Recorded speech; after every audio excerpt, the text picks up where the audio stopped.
কই গো বউ, আজ যে বেলা হয়ে গেল, তা দুধ দোয়াবে কখন? হ্যাঁ, এই তো আসছে, এখনই দুধ দোয়াবো। ওদিকে গঞ্জে হাট মিলে গেল, আজ একটু বেশিই দেরি হয়ে গেছে। বেশি দেরি হলে আবার দুধ বিক্রি হবে না।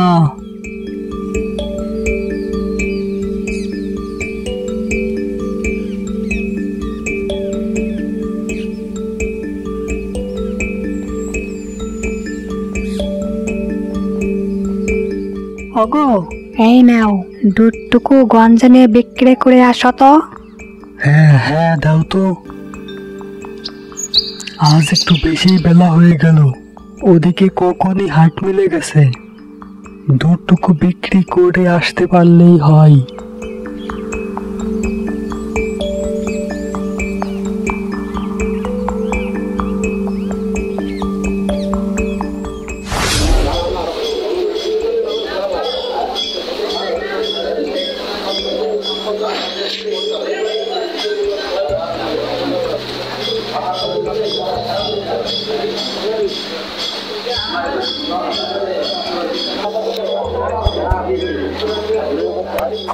আহারে, কত সুন্দর নাদুস নুদুস হাঁস। দেখতেই যেন জিভে জল চলে এলো। ইস, একটা হাঁস যদি কিনে খেতে পারতাম তাহলে কতই না ভালো হতো। আমার জিভের জল তো থামছেই না। এই ভাই রিমন, হাঁসের দিকে তাকিয়ে তাকে কি দেখছো? হ্যাঁ, হাঁস খেতে ইচ্ছে করছে নাকি? হ্যাঁ, আর বলো না ভাই, গরিব মানুষ, আমার কি আর সেই সাধ্য আছে যে হাঁস কিনে খাবো? কিন্তু খেতে পারলে মন্দ হতো না। রিমন ভাই, তুমি ওই হাঁস দেখেই যাবে, কিন্তু কিনে খেতে পারবে না। ওভাবে বলো না রতন ভাই, কথাটা শুনে বুকের ভেতর কেমন যেন বাড়ি দিয়ে উঠল। যদি থাকে নসিবে, তাহলে দেখবে আপনা আপনি আসিবে। আরে আপনা আপনি আসিবে সে দেখা যাবে না, কেমন করে তোমার পেটে হাঁস চাই। বলে কি রিমন ভাই, তুমি সেরা খাতায় ঘুমিয়ে এসি রুমে ঘুমানোর স্বপ্ন দেখো না তো? হ্যাঁ, রতন ভাই, সে তুমি যতই হাসি ঠাট্টা যাই করো না কেন, কিন্তু তুমি দেখো, আল্লাহ যদি চাই, আজ হোক বা কালই হোক, আমি হাঁসের মাংস ঠিকই খাবই, ইনশাআল্লাহ।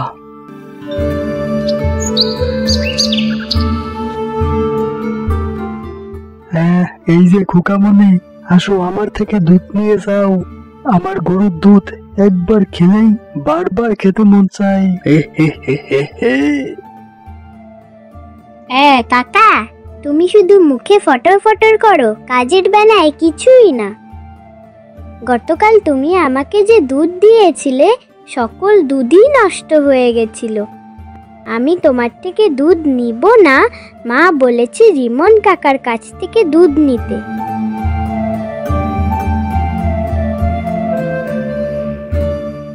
হ্যাঁ হ্যাঁ, এই তো দিচ্ছি খোকা।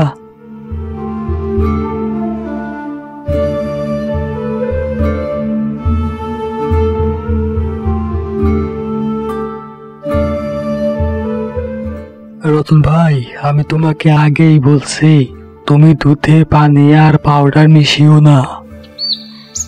দেখলে তো, আজ তোমার দুধ বিক্রি হলো না। এখন রিমন ভাই, তুমি ঠিকই বলেছো, বেশি দুধের আশায় আমি দুধে পানি ও পাউডার মেশাতাম। এখন থেকে আমি আর দুধে কোনো কিছু মেশাবো না রিমন ভাই। দূর দূর, আর ভালো লাগে না। প্রতিদিন সকালে শুধু ভেজা পানি আর চিড়ে খেয়ে থাকা যায়। আজ উঠান ঝাড়ু দেবই না। ও বেটা আজ বাড়িতে আসুক, বলবো প্রতিদিন সকালে কোনো না কোনো নাস্তার ব্যবস্থা করতে। নয়তো আমি প্রতিদিন সকালে আমি এতগুলো কাজ করতে পারবো না। কাজ কি আর একটা দুটা?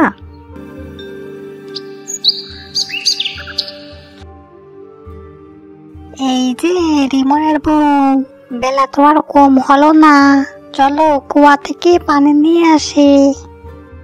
তুমি তো আবার কুয়ার কাছে একা একা যেতে ভয় পাও। আরে চাচি, হ্যাঁ হ্যাঁ আসছে। আজ তো আমি পানি আনার কথা বলেই গেছিলাম।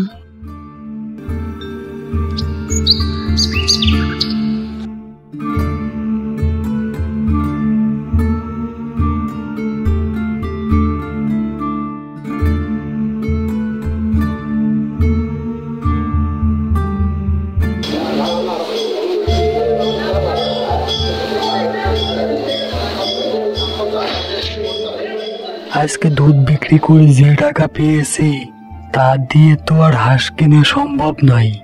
হাঁস কিনতে গেলে তো টাকা লাগবে প্রায় 700-র মতো। তার চেয়ে বরং 150 টাকা দিয়ে একটা মাছ কিনে নিয়ে যাই, এতে করে বউ নিশ্চয়ই অনেক খুশি হবে। ও দাদা, আমাকে একটা মাছ ওজন দিয়ে দাও তো। হ্যাঁ হ্যাঁ দাদা, এই তো দিচ্ছি। এই নাও তোমার মাছ।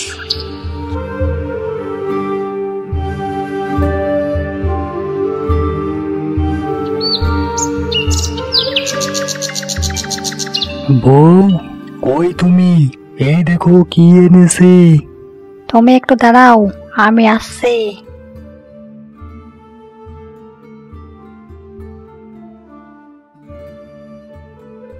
এই এই দেখো বউ, কত বড় একটা মাছ এনেছি।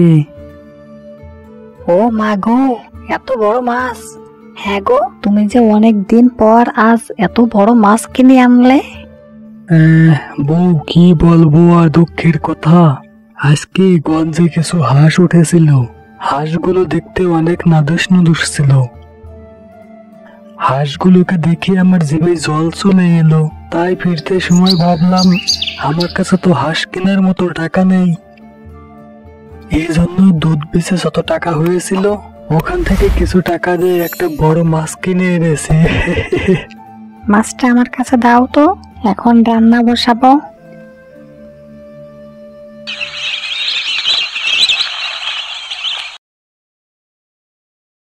হ্যাঁ গো, শুধু দুধ বিক্রি করে আর কতদিন সংসার চালাবে? হ্যাঁ, যদি গরু দুধ দিয়ে বন্ধ করে দেয় তাহলে তখন তুমি কি করবে? বউ, আমি যে এই কথা ভাবিনি তা কিন্তু না। আমি ভেবে নিয়েছি আগামী কার্তিক মাসেই কিছু ফসলি জমি লিজ নেব, আর চাষবাস শুরু করব। হ্যাঁ গো, তুমি তাই করো, তা না হলে যে আমাদের পথে বসে যেতে হবে। আর হ্যাঁ, তুমি কিন্তু প্রতিদিন সকালে নাস্তার ব্যবস্থা করবে। প্রতিদিন সকালে ওই শুধু ভেজা চিড়ে খেয়ে কাজ কাম করতে একদমই মন চায় না। কি আর করব বউ, তুমি তো দেখতেই পাচ্ছ গরুটা দুধ বিক্রি করেই আমাদের সংসারটা চলে। এছাড়া তো অন্য কোনো ভাবে আমাদের হাতে টাকা আসে না বউ। ওইটুকু দুধ বিক্রি করে আর কয় টাকা পাওয়া যায় বউ? সে আমি এত কথা বুঝি না বাবা, তুমি যেভাবেই হোক একটা ব্যবস্থা করবে। এভাবে সকালে আর কতদিন না খেয়ে থাকবে? আমি কিন্তু এভাবে আর সকালে না খেয়ে থাকতে পারবো না, এই বলে দিলাম। এখন ঘুমাও তো, আমার প্রচন্ড ঘুম পাচ্ছে।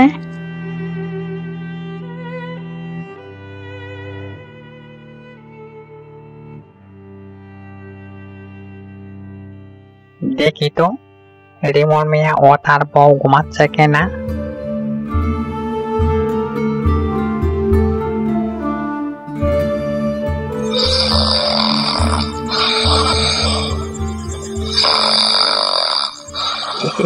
এই তো ওরা দুজনে ঘুমাচ্ছে। এখনই ওদের ঘরে ঢুকে সব কিছু চুরি করে আনতে হবে। আরে আরে, গরুর ডাক আসে আবার কোথা থেকে দেখি তো।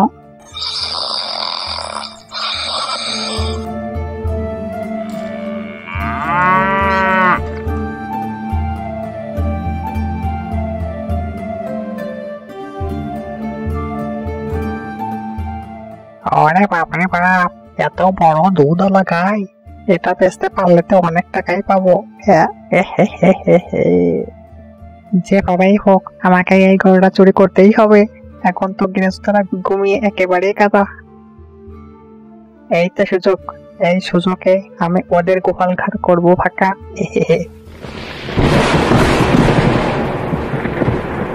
এই এই যা কেন পড়েছে, বৃষ্টি যে আর সারা সময় পেল না। এখন তো আর গরু চুরি করা সম্ভব নয়। হ্যাঁ, চুরি করলেও তো গৃহস্থরা পায়ের ছাপ দেখে দেখে আমাকে ওরা ধরে ফেলবে।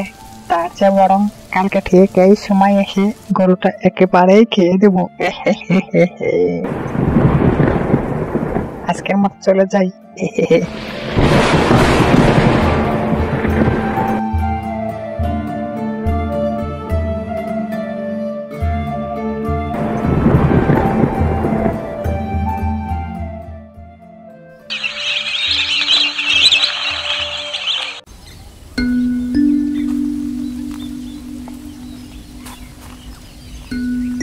এই এই যে দুধটুকু গঞ্জে নিয়ে বিক্রি করে আসো তো দেখি।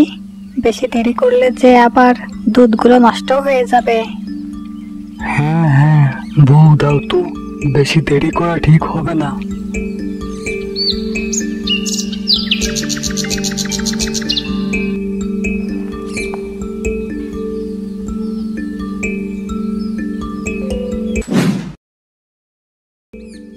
আরে এ কি দেখছি, এ তো বউয়ের পায়ের ছাপ মনে হচ্ছে না। বউ তো রাতে গোয়াল ঘরের সামনেও আসে নাই, তাহলে তো অন্য মানুষের পায়ের ছাপ। রাতে বৃষ্টি যখন নেমেছিল ঠিক তখনই আমার গোয়ালের সামনে কেউ একজন এসেছিল। না, এটা তো আমার কাছে একদমই ভালো মনে হচ্ছে না। আজকে রাত জেগে বিষয়টা ভালো করে দেখতে হবে।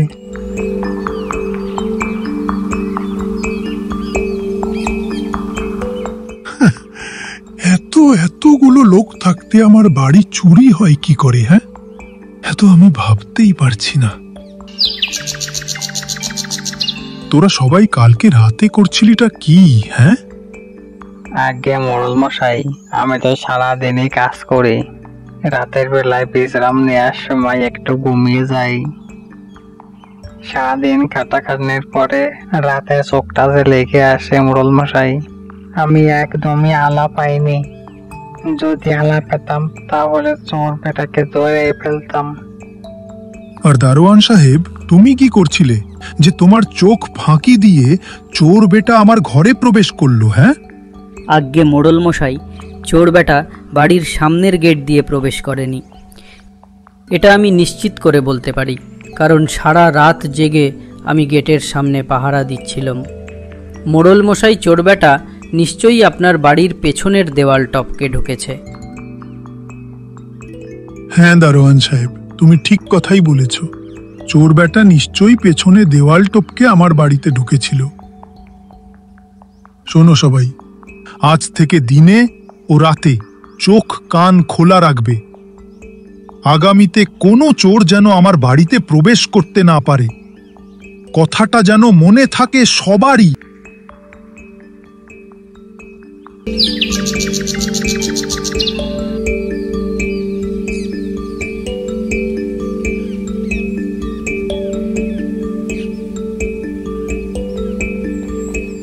চাচা, আমাকে শক্ত দেখে 1 কিলো রশি দাও তো দেখি।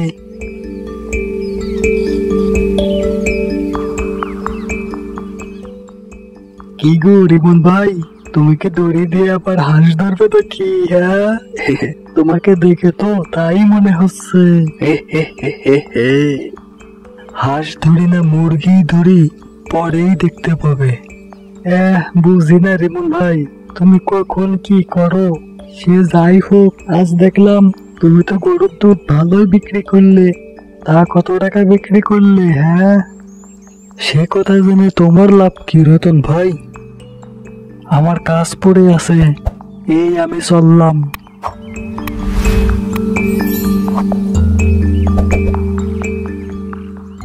আরে এ কি, এটা বোনের আবার কি হলো? ও দেখি অনেক ব্যস্ত। এর আগে তো এমনটা হয়নি কখনো। না, ওর বিষয়টা তো একটু ভালো করে খুশিয়ে দেখতে হবে।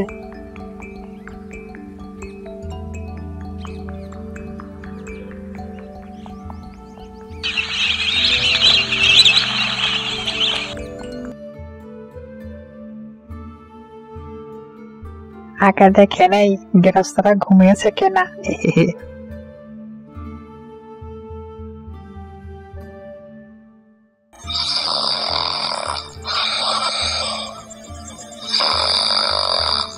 ওরা দুজনেতে ঘুমাচ্ছে।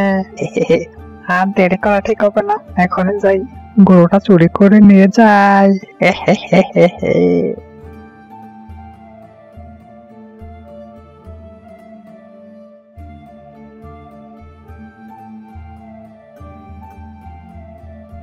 চোর বেটা মনে হচ্ছে আমার গোয়ালে ঢুকেছে, বেটাকে দেখাচ্ছে মজা।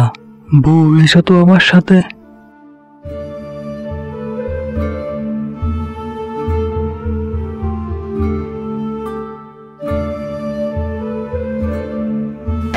হ্যাঁ, ওরে বাবা রে, দরজা আটকে দিলে আবার কে?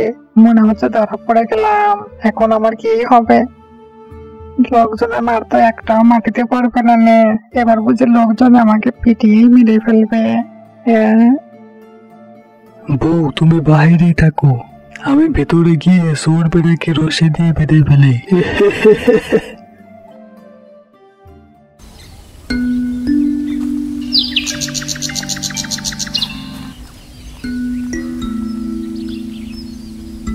তাহলে তুই সেই চোর যে কিছুদিন আগে আমার বাড়িতে সবার চোখ ফাঁকে দিয়ে চুরি করে গেছিস, আর গতকাল রাতে এসে আমার খামার থেকে হাঁস চুরি করার চেষ্টা করেছিলি। আমার লোকজন জেগেছিল বলেই তুই আমার খামার থেকে হাঁস চুরি করতে পারিস নাই। মোড়ল মশাই, মোড়ল মশাই, আমাকে ক্ষমা করে দেন মোড়ল মশাই। মোড়ল মশাই, আমি আর জীবনেও চুরি করবো না মোড়ল মশাই। চুপ, একদম কথা বলবি না। তোকে তো রিমন মিয়া ধরতে না পারলে তো তুই এই গ্রামের সবার বাড়িতে চুরি করতে। আর রিমন মিয়া, তুমি এই বেটাকে ধরলে কি করি? হ্যাঁ, আর বলবেন না মোড়ল মশাই, এই চোর বেটা কয়েকদিন আগে আমার বাড়ি এসেছিল। সেদিন রাতে বৃষ্টি হচ্ছিল বলেই আমার গরুটা চুরি করতে পারেনি। পরদিন সকালে আমি ওর পায়ের ছাপ দেখতে পেয়ে ওকে ধরার জন্য গত কয়েকদিন যাবৎ আমি রাত জেগে আছি। আর গতকালই ও বেটা গরু চুরি করার জন্য আমার গোয়ালে ঢোকে। আর তখন তুমি চোর বেটাকে ধরে ফেললে, তাই তো? যে আজ্ঞে মোড়ল মশাই। তুমি দারুণ একটা কাজ করেছো। তাই এই চোর ধরার পুরস্কার হিসেবে আমি তোমাকে দুটো হাঁস উপহার দিচ্ছি। হ্যাঁ, বলতেই হয় রিমন ভাই, তোমার কি কপাল। হ্যাঁ, চোর ধরে দুটো হাঁস উপহার পেয়ে গেলে। হ্যাঁ, তাহলে দেখলেই হবে। হ্যাঁ, সময় দিতে হয়।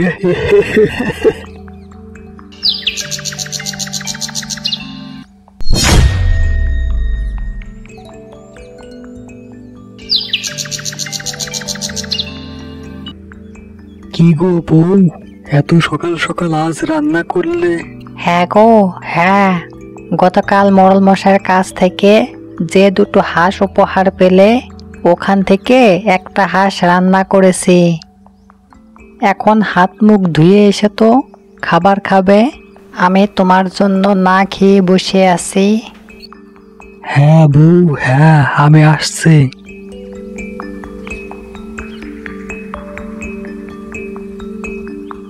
বন্ধুরা, এই গল্প থেকে কি শিখলে? এই গল্প থেকে শেখা গেল সাবধানের মার নেই, আর সব সময় সতর্ক থাকলে নিজেরই কল্যাণ হবে। বন্ধুরা, গল্পটি ভালো লাগলে লাইক, কমেন্ট ও সাবস্ক্রাইব করতে ভুলবে না। সাবস্ক্রাইব করার জন্য ধন্যবাদ সবাইকে।